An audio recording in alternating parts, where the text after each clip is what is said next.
Imagine a place that tells a story spanning centuries, where culture and nature intertwine to create something truly extraordinary. That's the beauty of UNESCO World Heritage Sites. I'm Abigail, and this is Global Treasures, the podcast that covers the history, travel tips, and legends surrounding one of the 1,248 World Heritage Sites each episode. These places have been identified as having universal cultural or natural significance that is so exceptional that it transcends national boundaries and is of importance to present and future generations. Welcome to Season 3, where we'll explore the 27 sites that UNESCO added in 1980 together. Thank you for listening to the Global Treasures podcast. I appreciate all of your support, and you can continue to support us by subscribing at Apple Podcasts, Spotify, or your favorite platform. You can also follow us on TikTok and Facebook. Please also subscribe to globaltreasurestravel.com so you can get notifications when I post a new blog outlining my latest adventures. Okay, now let's get into it. Imagine it's the year 1902 in the town of Paola, Malta. You're a construction worker just trying to get through another humdrum day on the job. You're building a new housing development when, suddenly, the ground gives way. You realize that you haven't just hit a hole. You've broken through the roof of a secret that has been hidden for thousands of years. The World Heritage Site we're diving into today is the Ħal Saflieni Hypogeum, a Neolithic underground structure dating back to around 3000 BC. Located just a 15-minute drive from the capital, Valletta, this site is unparalleled when it comes to ancient engineering. The name itself tells a story. Hypogeum is Greek for underground, and Saflieni means low, which is an odd misnomer given the site was found at the top of a hill. This hypogeum was named after a village that no longer exists, but it's arguably the best preserved example of Maltese temple building culture, the same that created the megalithic temples, which is yet another UNESCO World Heritage Site. When those workers broke through the roof in 1902, they actually didn't share their initial finding. They tried to hide the temple. See, they didn't want to stop construction for architects and archaeologists to come in and investigate. Thankfully, they weren't successful. It was clear this wasn't just a building, it was a sanctuary and a massive cemetery, if you will, containing the remains of more than 7,000 people.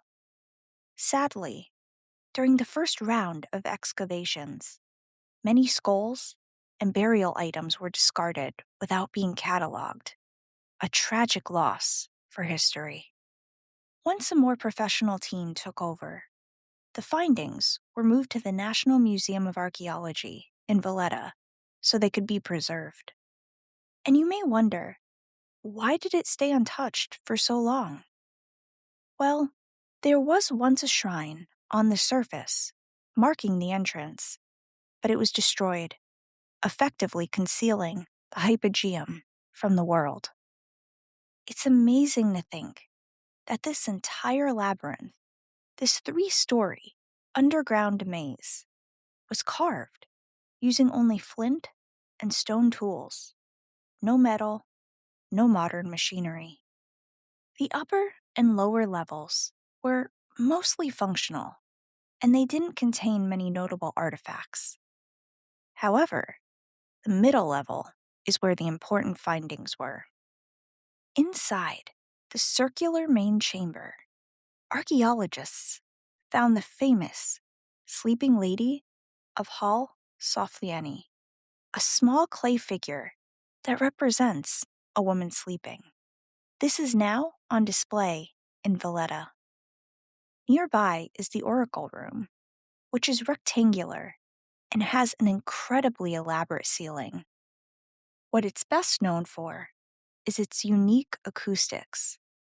See, the way it was built allows for vibrations that would have amplified chanting or drumming during religious ceremonies.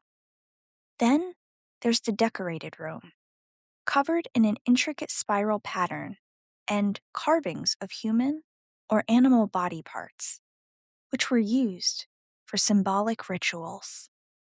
Finally, you reach the holiest of holies. This central chamber was designed so that light from the winter solstice would illuminate the interior. Now that you have some of the context and history behind the site, let's pivot from the Stone Age to your travel bucket list.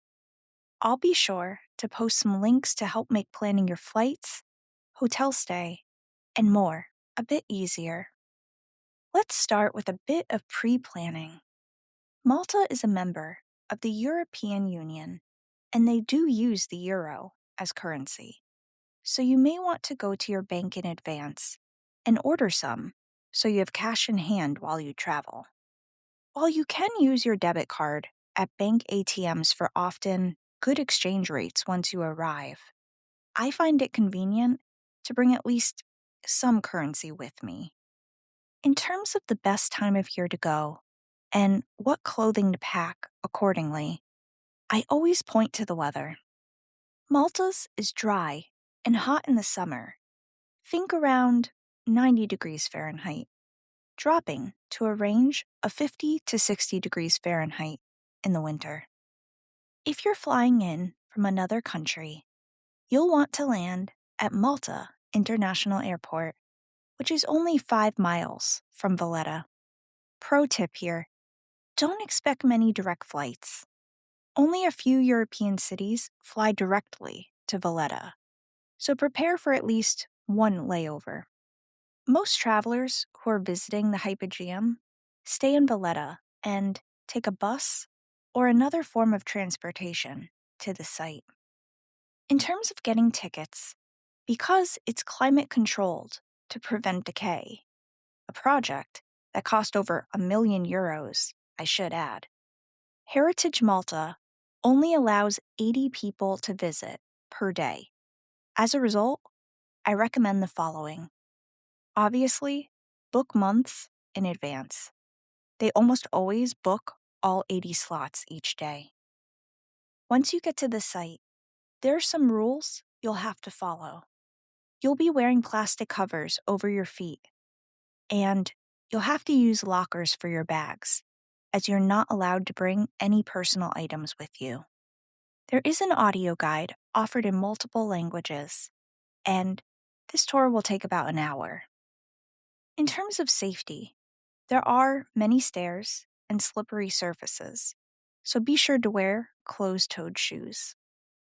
After you visit the Hypogeum, you have to explore Valletta, as the capital is yet another UNESCO World Heritage Site. If you want to learn more about all of the sites to see while visiting Valletta, go back and listen to Season 3, Episode 8 of the podcast, where I covered the city in detail. If you visit in February, you may want to check out the Maltese Carnival. It's a fun time with masquerade balls and parties, but it will be crowded, so book your homestays or hotel early. Now, 2 laws I feel the need to point out, as both are something I've seen tourists do or attempt to do at multiple sites. First, do not feed the pigeons.